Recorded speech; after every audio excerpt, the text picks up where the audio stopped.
in industry, systems thinking is widely used, um, and it could be helpful for parents and teachers and caregivers to understand systems thinking, in the sense that if they're much more aware of emotional intelligence, for example, um, children can grow up much more happier and smarter.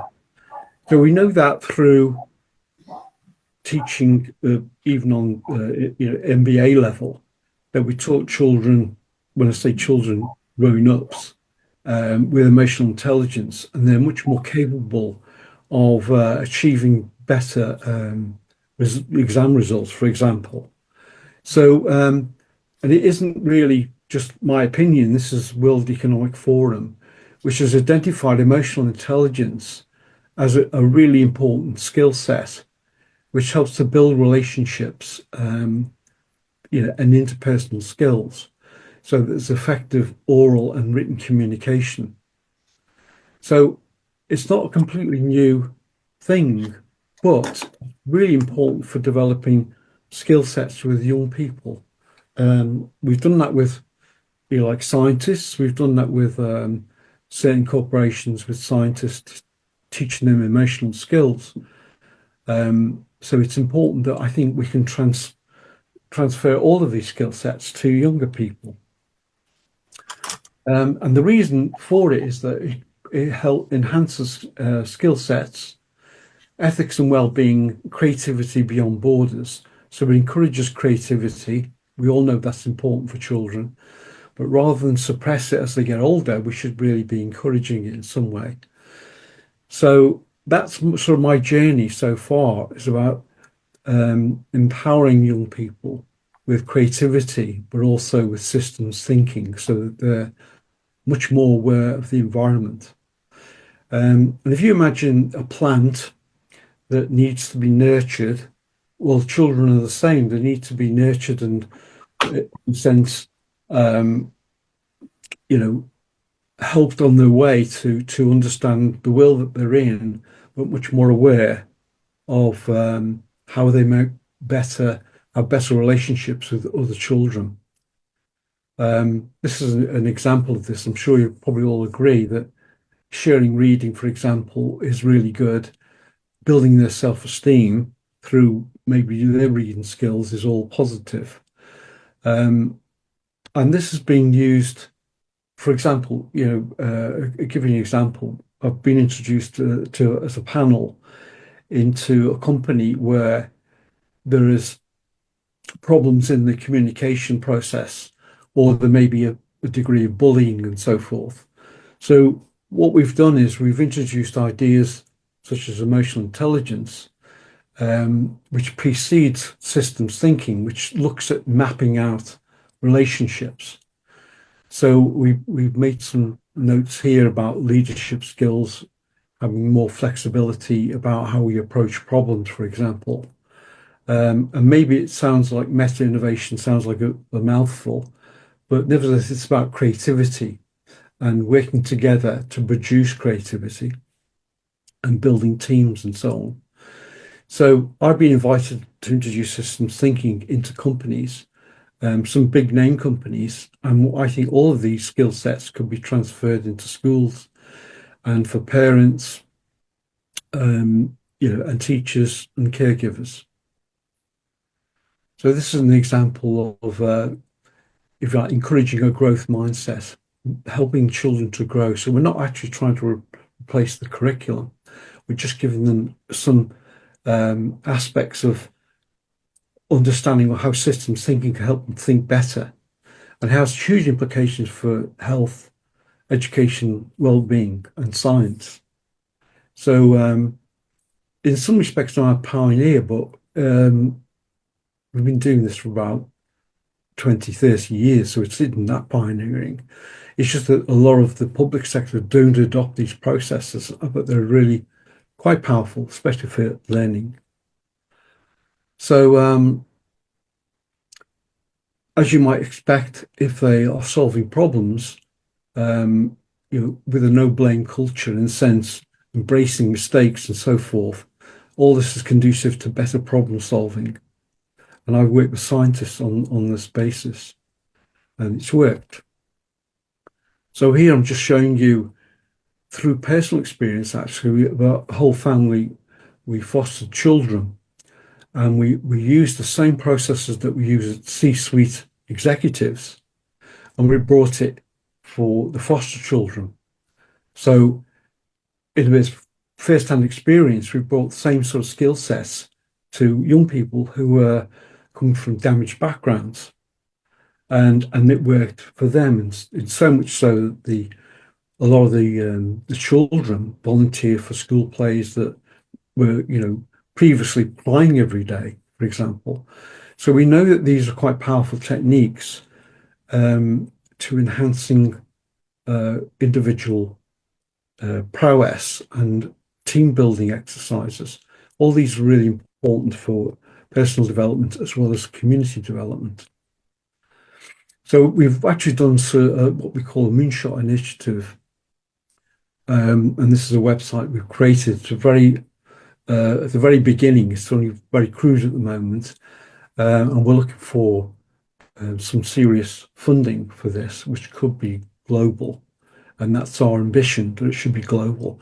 So it's systems thinking to enable teachers and parents and children themselves to enhance their skill sets. How do they communicate, etc. So the way I see it, at least, is that AI, we can't memorize things better than AI because AI remembers everything, if you like. But what we should be doing as teachers and parents is guiding our children with emotional safety, with guidance in that sense. And that would change our roles somewhat into just helping them to memorize things, helping them to prepare for the world, as it were. So developing relationship skills, awareness, self-control, self-esteem, empathy, purpose, interpersonal skills, all of these things help us to grow as individuals. So that's where we're coming from. And we work with this with universities and with scientists. And there's no reason why it can all be transferred to help young people to grow. So this is a workshop we did in Dubai recently, just a few months ago. And we introduced artificial intelligence, which you can see the thing at the bottom is like two little eyes. It's a little robot. And the class saw it as a pet. And it's connected to the internet and connected to ChatGPT. So it can answer any questions that they want to ask it, obviously with teacher supervision.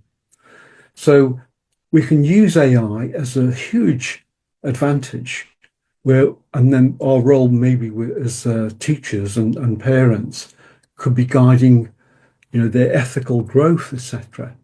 So many things, I think, is a real potential for the future. So we've been into schools, we built teams, enhanced the community setting, and empathy, and all these sort of, if you like, soft skills that help them to grow as individuals and within the community. So we developed some processes called the Innovation Matrix, which actually is behind me on the wall, if you can see it. But it can be very simplistic. And these are some of the companies that actually use the Innovation Matrix that we've worked with, Shell and ABB, for example. And this is used all over the world, governments, NASA, Unilever, Harvard Business School, and the University of Birmingham, where I taught the business school there. So these are actually processes that are already out there that we should be using to enhance our children's skill sets and make them much more aware of how they can actually, be responsible citizens, but also take ownership of their own learning, I would say. John, I just wanted to give you a 1 minute mark, and we can continue the discussion after everyone's presented if people want to do that. So thank you. Sure, no problem at all. I'll whiz through it. So it's about values, diversity, social responsibility. There's only a couple of slides left. So emotional intelligence precedes systems thinking. So you can map out what the problems might be, but you need to be able to understand how you might collaborate better, communicate better. So the most important thing I think that we bring to the table is confidence.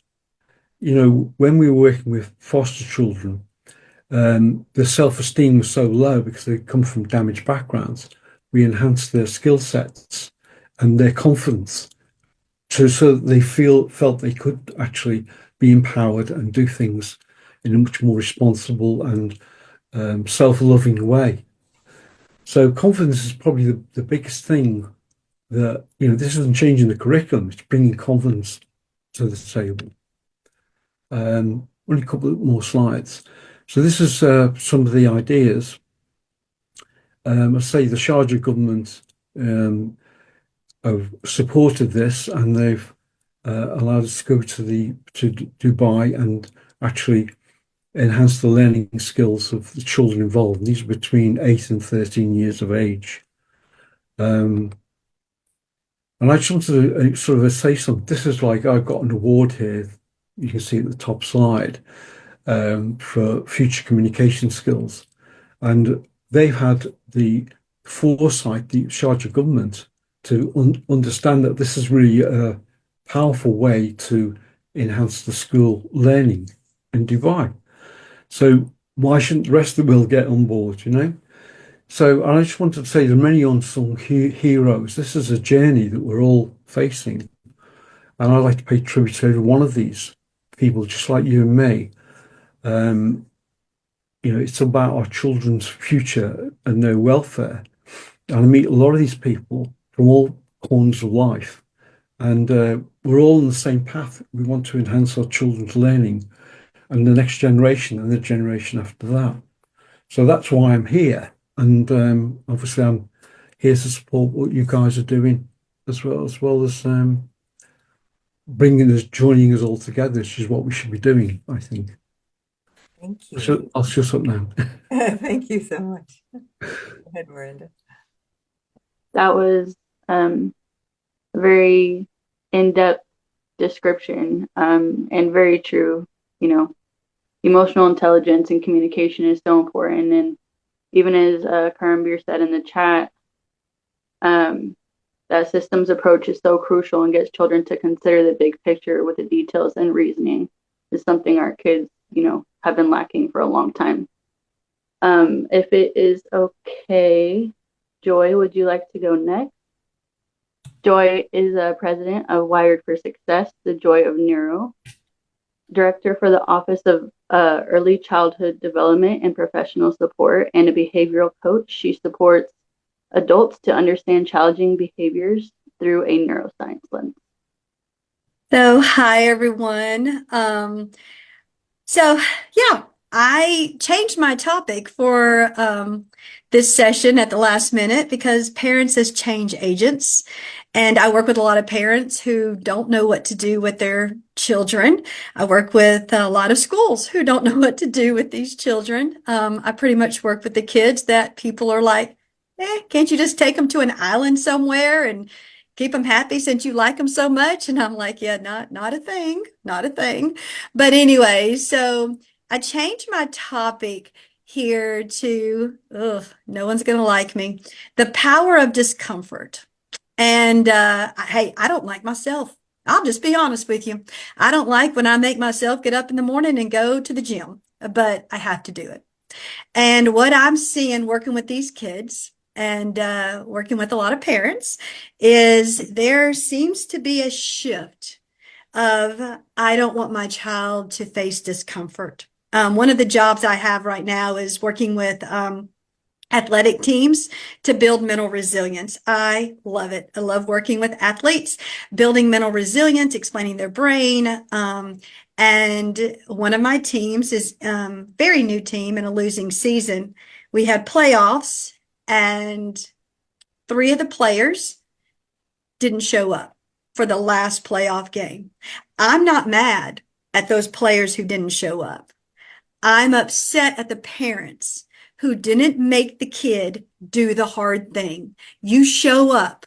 You show up for your team and you do the hard thing, because life is full of hard things. It's full of papers you don't want to write. It's full of work you don't want to do. It's full of chores you don't want to do. It's full of showing up after a losing season and supporting your team at that last game. And it's full of building resilience. And what I'm seeing is we have high rates of anxiety. We have high rates of depression in our teenagers. Teachers tell me all the time, Joy, they're just apathetic. They're just apathetic. This is where I don't think it's apathy. I think it's cognitive overload. I think we've protected them from doing the hard stuff. And the kids I work with a lot of times are in alternative school if they're old enough. They're on homebound if they're not old enough. But one of the things I like to throw out there is handle your challenges like you chose them. How would you face this? How do you embrace this? And when we actually know, the brain hates change, right? We all hate change. What is it? Almost February? How's y'all's New Year's resolutions going? They still kicking? Or you already dropped off? I was at the gym yesterday and it was empty. I can park again. Couldn't park for a while back. So we know these kids struggle. We know they struggle. And as parents, we want to protect them. So how do you encourage them to do the hard things? Well, one of the things we can talk about is that the more you do the hard things, the more your brain physically changes. And there's a special part of your brain called that anterior mid-cingulate cortex that we all know and love. The more you do hard things, the stronger that part gets. The more you avoid hard things, the weaker that part gets. And then where we give kids is to say to them, this is the hard thing.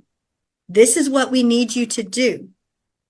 Understand that this is hard. I believe in you and I'm here for you if you need help. And then open-ended question. How do you want to get started?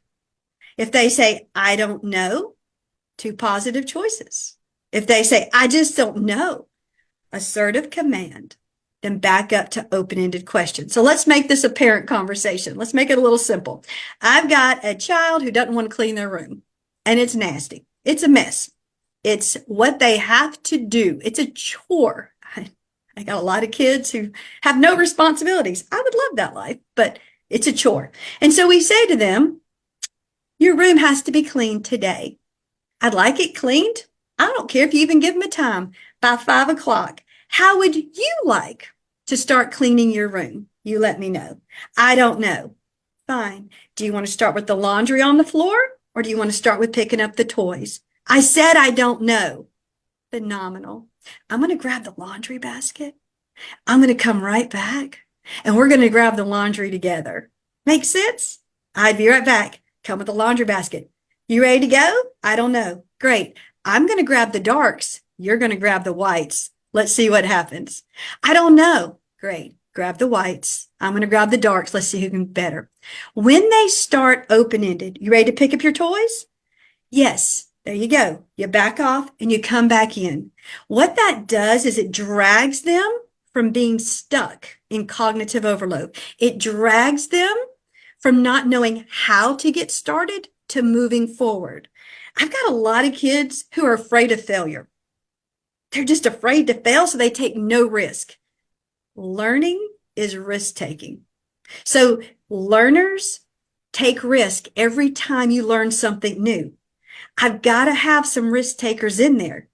But let's all be honest. If I can get 17 dopamine hits playing video games or 1 dopamine hit reading a chapter of a book, which one am I going to pick up? Look, I'm guilty. Popcorn brain, wide open right here. If I can read 10 neuroscience articles in the morning, that's my addiction, or 1 chapter out of a brand new book, I'm going to go for the 10 neuroscience articles, even though it's going to take the same amount of time, because I'm going to get 10 dopamine hits just like this. Does that make sense? So I have to program me. I have to do the hard things to not chase the neuro articles and to sit and read a book because I want to keep my attention. I don't want to have popcorn brain. Our kids are in a constant battle of being flooded with information, flooded with entertainment, flooded with dopamine. And then we ask them to do things that don't really have a lot of dopamine hit. I hear teachers all the time say they don't care about grades anymore. Why should they? There is no dopamine hit that can match 4.5 to 5 hours of gaming waiting on them when they get off that school bus. That's going to give them an A. Oh, great. I got a 98 on the test. Phenomenal. But now I know when I get off the bus, I've got gaming at home. I've got streaming YouTube at home. This is where we have to start understanding school. Do we turn it into a gaming experience? Or do we start asking parents to help us? I work in schools all the time. I sit beside teachers. I walk the halls with these kids. I sit with parents as much as I can. What we're finding is parents are throwing their hands up saying, I can't stop the dopamine hits, but I don't know how, and I can't because they love them so much, but kids really aren't caring about school. If I can get teenagers anchored to their future self, okay? Why do you want to graduate? What do you want to do when you graduate? Most of them say, I don't care, I don't know. Or my favorite, I'm going to be an influencer. I don't need to graduate. Great, baby. What you going to influence? Because I need you to stay in school for a minute. Okay. So if I can get them to anchor to a future self, then I can start creating, as crazy as it sounds, dopamine hits as ways to get there, if that makes sense. So I've got a little boy now. He's ready to drop out of school. His dad got him a drone for Christmas, $1,500 drone. Okay. Guess what? We just created an LLC for that drone. He's starting to do drone business, and his dad's helping him build a business, and he's starting to fly that drone to do property management. And now he wants to go to college so he can understand how to open his own businesses when he's an adult. Phenomenal. If you find what that passion is and you link it, he's still doing the hard stuff. And that's what I tell him, buddy, you got to do your homework. You got to graduate. And when he does, he can get to that stuff. So I think that's where, when we ask these kids to embrace discomfort, we ask ourselves to embrace discomfort, which I think even us as adults don't want to, which is fine. It builds resilience. It motivates learning. It builds to that confidence. It leads to that longer well-being. I think that once that we really look at those moments that cause that intense friction and we celebrate, you did it. That becomes those powerful moments that they can say down the road when the next hard thing comes, oh, wait a minute. I've got 100% survival rate of the worst days ever. This day ain't nothing. That's where I'm not saying we just throw them in the cesspool and let them drown. But I am saying, oh, here comes the words that people are going to roll their eyes. Y'all ready? We let them engage in productive struggle. And that productive struggle we do beautifully in a lot of our classrooms at school. And what we know is that we give them a task just beyond that skill level. And what we find is that when kids get it, huge explosions of confidence, huge explosions in engagement. And you're like, how in the world did you get that? There's no way you did that. That type of authentic engagement with them helps them to embrace the discomfort down the road, to do the hard things. And I want to challenge us that, yes, we're worried about our kids' mental health. I get it.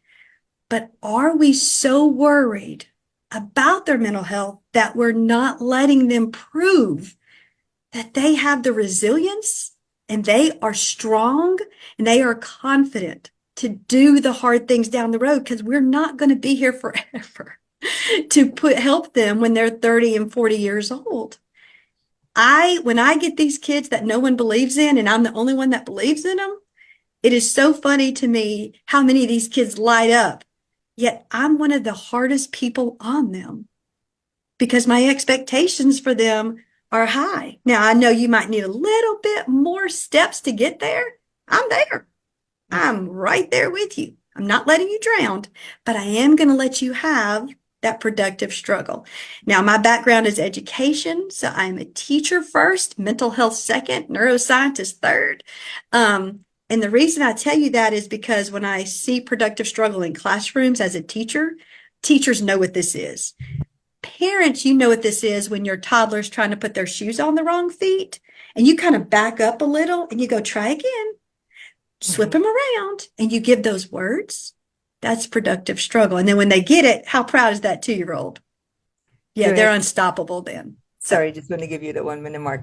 Go Oh, ahead. sure. No, but those are, like I said, not a popular topic. I already know. A lot of people don't like me to talk about it.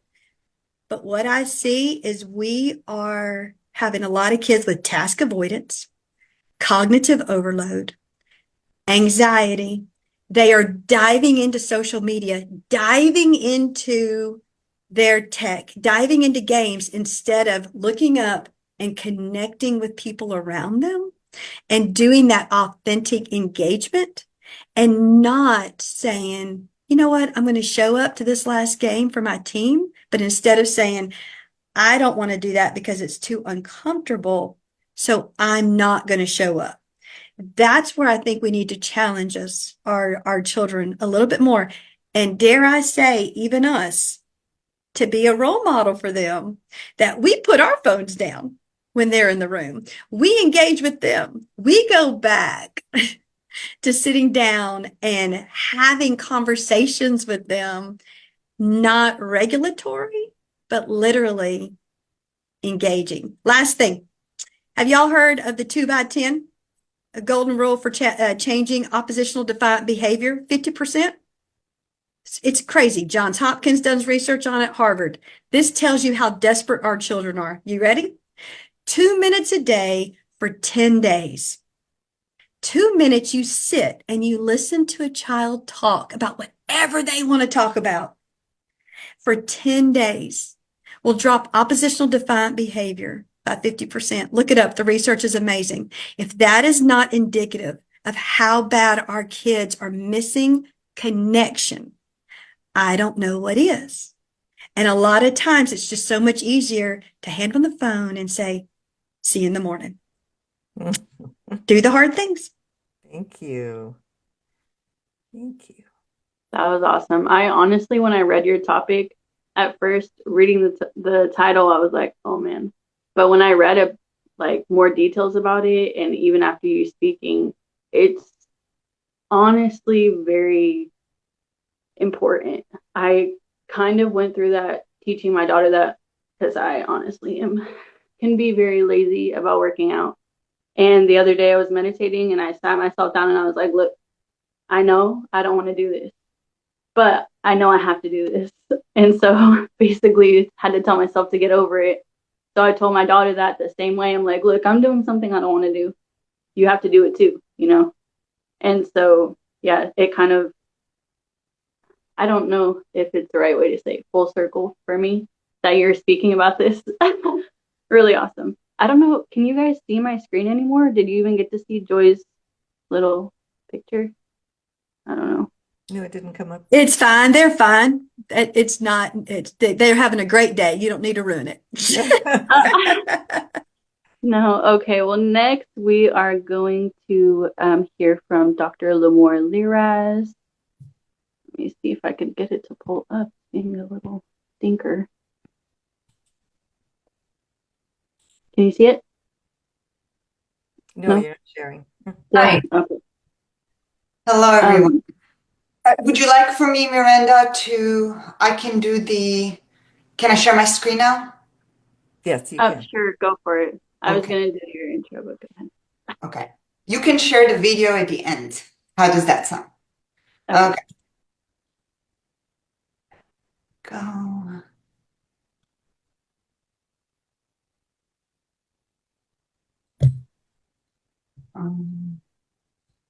Can everybody see it clearly now? Okay, awesome. Well, Yes. thank you. Thank you so much, Evolving in Education, for having me. I am delighted to be here. I love speaking about children. I love hearing from the other speakers. That was so insightful. So much information. And today, so I am trained as a neuroscientist and I'm a mom. So it gets really, really personal for me. I've spent years studying the brain and I can relate to a lot of the things Joy was saying. We are definitely, I feel like now is the time to act, and Evolving in Education is doing it. You know, we now more than ever need education reform. And so where I come from and everything that I discuss and my passion for maximizing child brain potential, everything that I do is through a science lens. And so today what I would like to do for you is to take you on a little journey, and we're going to switch gears and talk about the curriculum and the schools and what is missing from the education puzzle, because I think it's so important. And this is where it gets real for me. I have an 8-year-old daughter, which of course I love very much, and I give her everything. And I read everything I could under the sun to be the best mother, the best educator, the best everything for her. And so one of the things I do is I go into the local schools, and I just love volunteering in this way, because when you're truly inside a school, only then you can see what works in education, what doesn't work. And it doesn't have to be a long time. I mean, these are the pieces that could be missing from the puzzle. And so as I'm in the schools, I'm getting to see it in real time, the interactions with the teachers. How do we shape bad behavior? What is the learning level of all these children? I mean, we're talking about 24 kids in a classroom. And so from my perspective, going back to the science, there's a big discrepancy between what we know from the science and the brain and the child psychology and the education fields and what we are actually doing with our children. And so I hope that today we can piece some of that together. And of course, like any problem in the world, this is multifactorial. We have to think about the teachers. We have to think about the quality of the learning. We have to think about the curriculum. Does it extend across all disciplines and tie everything together? We have to think about how we shape behavior. Are we using too much technology? Or are we not using enough? So all these things are going into the puzzle.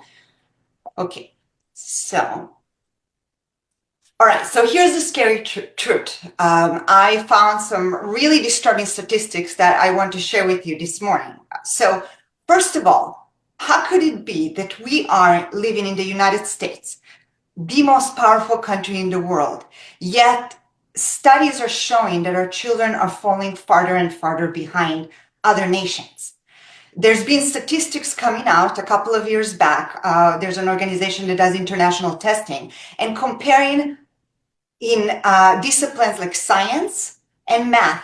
Our kids are ranked in science 16th out of 81 nations tested. And in math, they're ranked number 34.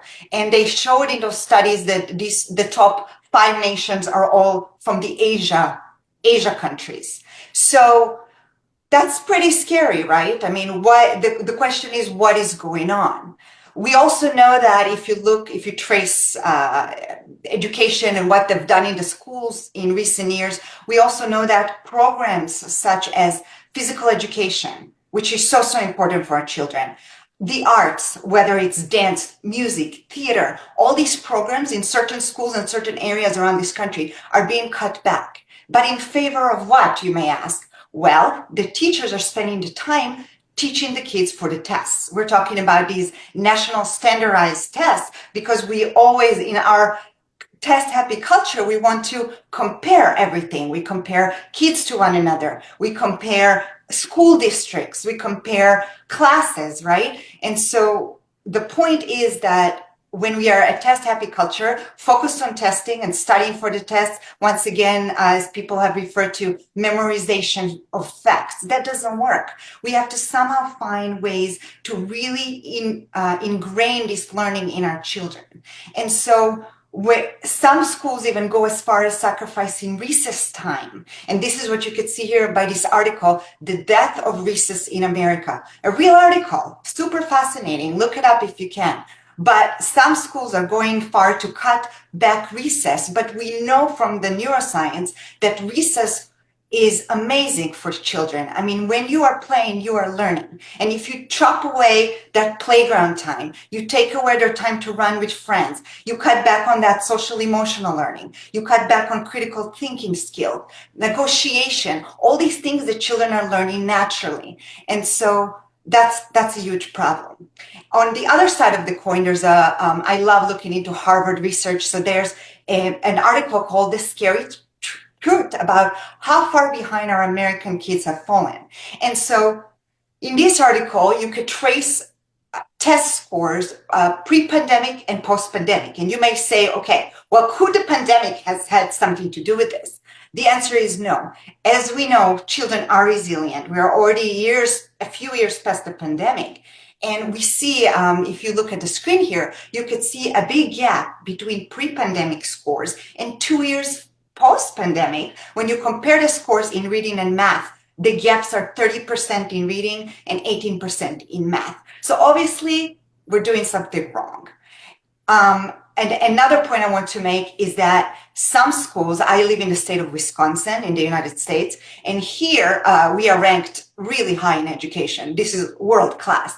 The problem is when I go to the schools and I'm seeing how my daughter is developing, and keep in mind that everything that I talk about is pretty much my target area, and everything that I do is the formative years, because this is when we have the greatest potential to affect change in the brain. The brain from ages 0 to 8 is super malleable, and this is where the kids need to establish strong foundations. So back to the Wisconsin schools, what I'm seeing a trend here at home is that a lot of kids do not even receive homework, which means practice, repetition of skills like math and reading. They don't even have homework until 5th or 6th grade. And this is absolutely outrageous. I mean, I don't know about you, but I grew up in a culture and in a country that gave homework starting in 1st grade. And I recall very distinctly sitting down and doing those homework. And that repetition builds skill. And if you take away that time, you cannot possibly integrate and convert short-term to long-term memories. So that's something to keep in mind. All right, so what do we do about it? So this is kind of the meat and potatoes of this presentation. So coming from a neuroscience lens and reading a lot about education and seeing how things are done, I'll tell you this. We need to rethink how we do things and maximize the human potential. And how we do that, we know so much. We have thousands of studies in all these fields that fit into education, right? Psychology, biology, neuroscience. What do we do? Well, I've come up with a model, I call it the M model, for effective learning. And how do we maximize the children's potential is through effective learning, right? Using those methodologies. Now, this philosophy kind of integrates a lot of different fields together, but I like to call it a multimodal approach to learning. So we begin with movement, which I love, just like Joy, I love exercise. Exercise has been shown by thousands of studies to be phenomenal for the brain. I mean, exercise is magic. What happens when you move the body, it doesn't have to be sprinting and it doesn't have to be hardcore, but we know that with movement come the changes, the functional and structural changes of the brain. Things like the hippocampus, the Center for Learning and Memory, the cortex, prefrontal cortex, which I call the brain CEO. Everything is functioning at optimal capacity when you move, when you engage. So why can't we take the aspects of movement with all the wonderful chemicals and hormones that get released and integrate it into our curriculum, into everything that we do in the schools? And yes, you have 20 minutes of recess here and there, but that's not enough. I say let it be really a part of the curriculum, and move these children constantly. Second thing is mood, and that one feeds into another. You see, when we move, we get an influx of mood stabilizing hormones and molecules in the brain. And so with mood, I would say, we know that the emotional state that you learn something goes a really long way. And so when we have happy kids, we have motivated kids, and we get their mood, we give them a mood boost. And there are many ways to do this, but we put them in this state that the learning can be maximized. And going a step further, the next M is for memory. So with memory, our goal is to convert effectively short-term to long-term memory for these children to remember what they're learning at school. And so to do this, of course, we need to think about things like nutrients. Are we feeding the kids all this highly processed food that tastes yummy and that children love? Or are we thinking, let's feed the brain the good nutritious food that it needs to have faster metabolism, to be less foggy? And so when we do that and we compound these learning effects, right, we maximize the effects by also making sure children are getting enough sleep and they are not sitting in their technology late into the night, we are maximizing the learning for them. The next big thing that I'm into is multisensory learning. Now, we know that information comes into the brain from the outer world through all our senses. We're talking about vision and hearing. So you're seeing my PowerPoint, you're listening to me speaking. You're also, if you are next to me, I will actually give you some sensory materials so you can have that tactile feeling, and it integrates in the brain in multiple structures if I'm trying to teach you something. So the best example of that is when I work with children, and I love creating these learning experiences for children in child boosting classes, I call them. So for a child to learn a letter, for example, if they draw the letter A in the sand, that feeds in and they hear me say A, ah, eh. So it feeds into their brain better. It integrates across multiple structures and the information gets solidified and integrated so they can remember and learn it better. And so the final M that I have is for modeling. We really truly underestimate what big role we play as parents, grandparents, educators, caregivers. Children are constantly watching us. They're learning just by observation. And how do we know? Well, in the brain, around the 90s, there were studies coming out of Stanford showing that the brain, in fact, has mirror neurons, which means that biologically we are wired to learn from one another and pick up skills by just observation. So if I watch you read a book, I can learn what I need to do to focus my attention, what I need to do to read a book, or a skill. If I watch you do Taekwondo, I can learn from you just by watching. And so when we model good behaviors, when we model compassion and kindness, when we model all these things, the children just pick it up automatically. And so that's very important. Lemur, I just wanted to give you a 1 minute Yeah, more. I'm there. Thank you. Thank I'm there. All right. Oh, okay. Yes. Thank you for that. Hold on. Absolutely. Thank you. I'm going to Okay. play, there's a video that we're going to watch together.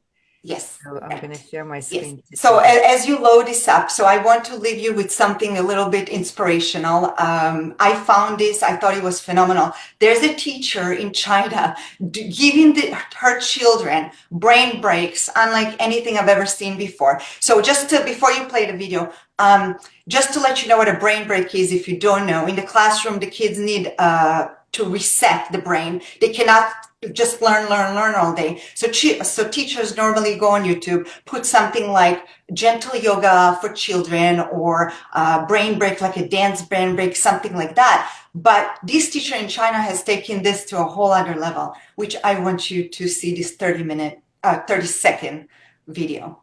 Okay, here we go.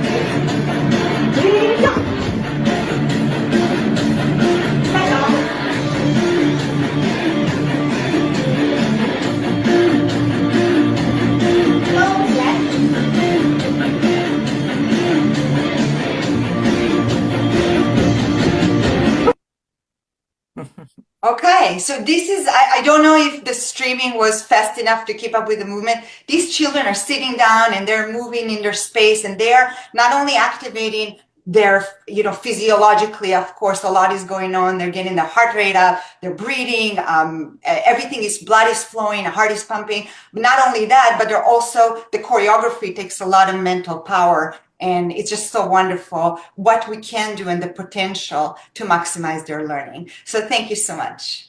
Thank you. That was an awesome video. Thank you, Lamora. And I apologize. I was unaware of your name change. Um, Also, my own daughter comes home with zero homework. Like she never, for all these years of elementary school, she's in fifth grade, she still has no homework. And I don't get it, but she sometimes even gets recess taken away from her. And I feel like she has no like creativity anymore. It's just all been stripped away. And she, with no even playtime or anything, it's almost like I'm just sending her off to a little indoctrination camp. I don't know. So I hope that these, techniques eventually take wind because our kids are the ones that are suffering. And I still don't know if you guys can see my screen. But next up, we have Amber Smith. As you know, Amber is our founder of EIE. She previously was in underwater demolition and cave conservation, and through seeing her own children not having equal opportunities in education, decided to make a change in the world. So Amber, I'll give you the floor. Thank you, Miranda, and thank you everyone for being here. So my journey into education and nonprofit were somewhat unconventional, as Miranda said, underwater construction, demolition, and underwater bridge inspection. In 2019, I had twin daughters, Annie and Ellie, and then in 2022, everyone started asking me where I was going to send them to school, and I actually dropped out of homeschool myself. And to be honest, I hadn't even fathom that where they were going to go to school. So I started researching it, looking into it, and everybody's saying, you can't send them to public school. You got to send them to Riverhill. Riverhill is this really expensive school. So fast forward a little further, and I learned a Montessori education. I found out there's about 500 public Montessori schools in the United States, and I thought, well, why can't that be accessible to all children, not just children who live in the right geographic location?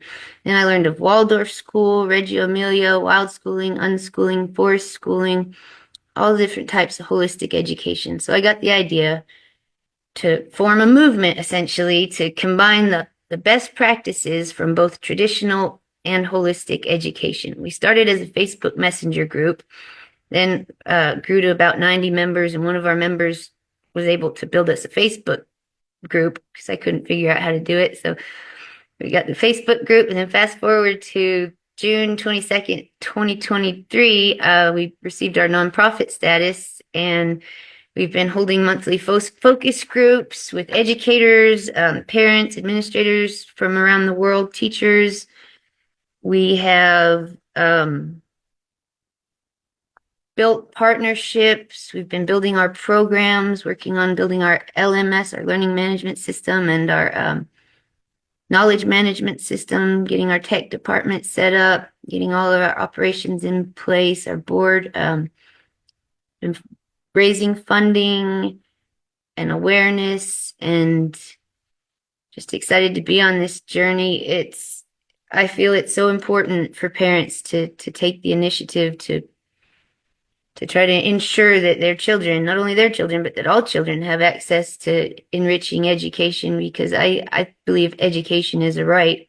I don't think that we should determine your right to a decent education based on your socioeconomic status or your geographic location. So I'm just proud to be in this movement, proud to be here with all y'all, and proud to know you guys. I hope you'll consider joining our focus groups. If you want to get involved, volunteer, donate, join the movement. So thank you guys. Joe Symes was actually going to present today, but she had to bow out. She's got a lot going on in the UK with education policy. She's working on that. So I apologize for anyone that came here to specifically see her. But again, I thank you guys so much, and I'll end the rest of my time. Thank you, Amber. And last but not least, we have Hoda, our COO. She was a IT director at AT&T before opening a creative cafe in Berkeley. Nutrition is her passion. She later managed donors and volunteers for an educational nonprofit in Afghanistan. And her passion for transforming education inspired by her own children's struggles in public school. led her to partner with EIE. Thank you. Yeah, so my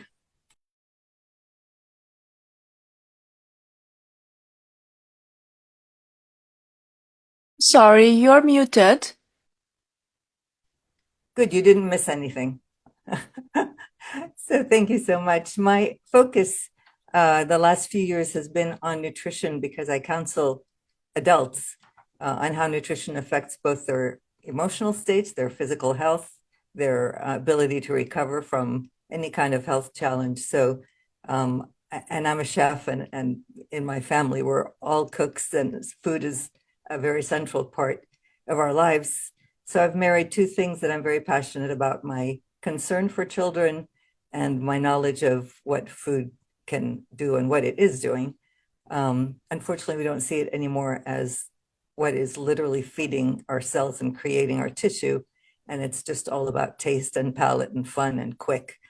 So I don't know if any of you follow people on Instagram, but there's a wonderful chef who has a son named Levi, and he posts very often and has a very big following, and it's called Cooking with Levi. He started when his son was like maybe 1.5 years old. His son is around 4, I think now maybe, and he's in the kitchen with his father cooking every day, and he eats. They'll make bouillabaisse, and they'll make things that kids probably even haven't heard the name of in other households. But introducing that kind of participative activities in the home is one way to begin to teach children and actually to educate parents about proper nutrition. You know, breakfasts, as we know in the States, are so very different than breakfasts in other countries. Most of the countries, the breakfast looks like lunch. It's not cereal, and it's not milk, and it's not food dyes. So how to reach parents who themselves need education about it is one question. And there's a very lovely program called Becoming a Nutrition Detective that I did in a local private school here a few years back that engages children by showing them how to read food labels and making it fun. So there's a formula, for example, to figure out if the carb that you're about to buy is something you should buy or put back on the shelf. And it's simply, I'll just tell you this, maybe a lot of you know it, but if you take the total carb number, let's say what you're looking at has 29 grams of carbs in a serving, and right below it will be the fiber number. So if you add a 0 to the fiber number, let's say it's 3, now you have 30 for fiber and 29 for carb. That's too close together. It's going to break down into sugar in your body a little bit too quickly. So what you want is when you add a 0 to that fiber number for it to be significantly, as much as possible, larger than the carb number. So it'll break down more slowly. So we give them formulas like that, and I take boxes of cereal and packages of bread and cookies or whatever kids buy and show them how to evaluate whether that's something they want to put in their body or not. So I think they're engaging approaches we can take. I am struggling with how to get parents engaged. There's this idea that healthy food costs a lot more, and that's not true. If people know what to choose and understand what pesticides are doing to their kids and what food coloring is doing to their kids and their inability to be focused in school with the sugar high they get every morning. So I'm just going to be brief. This isn't a topic that's not unfamiliar to everyone. Thank you. Can I comment on this? Yes. Yes.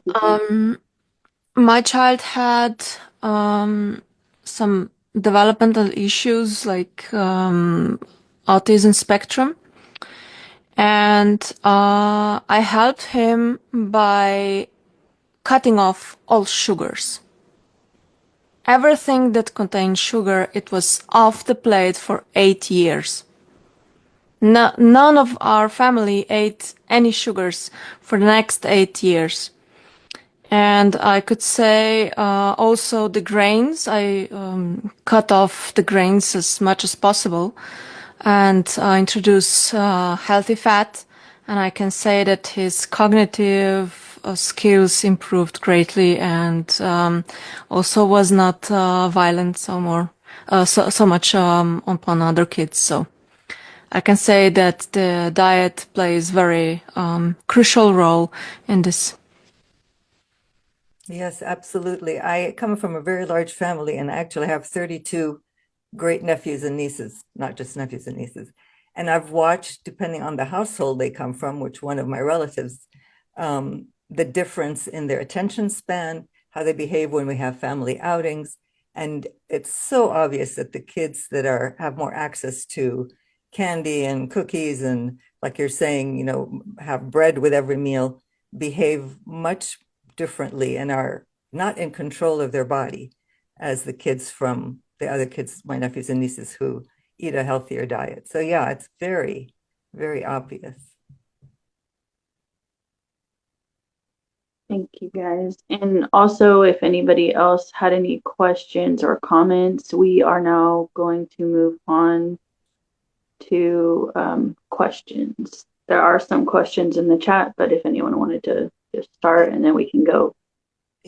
Yeah, Miranda, I would like to bring up this very passionate topic I'm seeing in the chat. I didn't have enough time to reply, but I think a lot of people here are very passionate about the homework issue. So I think we should break it down a little more and discuss that because it's important. I see other countries are doing different things. So if someone wants to enlighten us.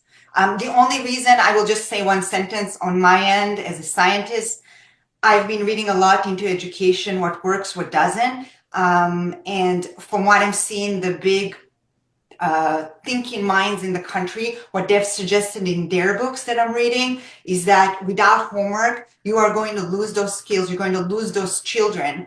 They will never learn their math appropriately. They will only maybe pick up pieces. They'll lose the foundation if they don't practice. And why it makes sense to me as a scientist is because anything you don't practice, you know it for yourself. If you didn't practice a foreign language, you will never learn it. If you didn't practice your piano, you will never master it. To master math or any skill for that reason or for that sake of argument, to master anything in life, we know that that's how the brain works. You put the pathways in place, you solidify the learning by making the pathway stronger, wiring the brain for that particular skill or task. You have to keep reinforcing the learning. And that's where homework comes in. Would anybody like to comment? I know that a few people were speaking about it. Don or Richard, would you like to go ahead? I can follow up. That's fine. oh, okay, I didn't see the hand. Granberry, you were saying for me to go ahead? Yes, Richard. I have a question for Limor that would follow up on that, so I'll take your graciousness there. Limor, I'm trying to get more informed about the brain research and what we're learning, and some of what I know is this idea of use it or lose it, that kids are born with millions of synapses and they get pruned as they get older. The pruning is to help them basically adjust to the cultures that they're born into. And so it's got a positive side of it, but you're losing in the process some of your capabilities. And one of the things that I've read is that when kids are sitting in school, bored to tears, that their brains are actually more shut down than when they're sleeping. And so are these synapses being pruned during that time?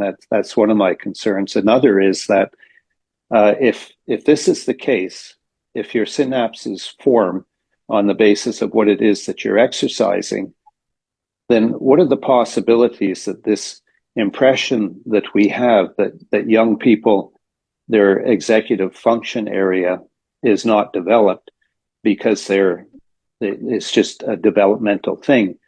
Is there any discussion around the fact that maybe it's not very well developed because young people are not being given the opportunity to actually practice the skills of the executive function area? In other words, the synapses are being pruned. Okay, So just to speak to the pruning issue, or the pruning of the brain. Okay. So there are two periods in life, in a person's life, where pruning will take place. So, and these are the critical times. We're looking at children around the age of, I would say 2 to 3, and the brain, or actually, sorry, let me back up. Around the age of 5 to 6, and around the age when children are teenagers, around the teenage years, the brain goes through another process of pruning. The only reason why evolution put it in place, and remember, we're talking about years, right? Millions of years of human evolution, is because we want to create the most effective brain, a brain that will allow you to survive to the best of your ability, no matter whether you're born in India, you're born in the United States, or you're born on the savannah in Africa. And so the brain, to specialize and to chop away all these potential, the possibilities in all these neurons that we're born with, some of those pathways, some of those neurons dissolve, if you will, or go away, so that we can create the best, most specialized brain in the fashion called use it or lose it. So the more we reinforce the language, the more we reinforce the skill, like hunting, for example, the better the individual will be in that skill. So that's the pruning thing. The second part of your question, if I understand it correctly, is how does exercise, or how do we create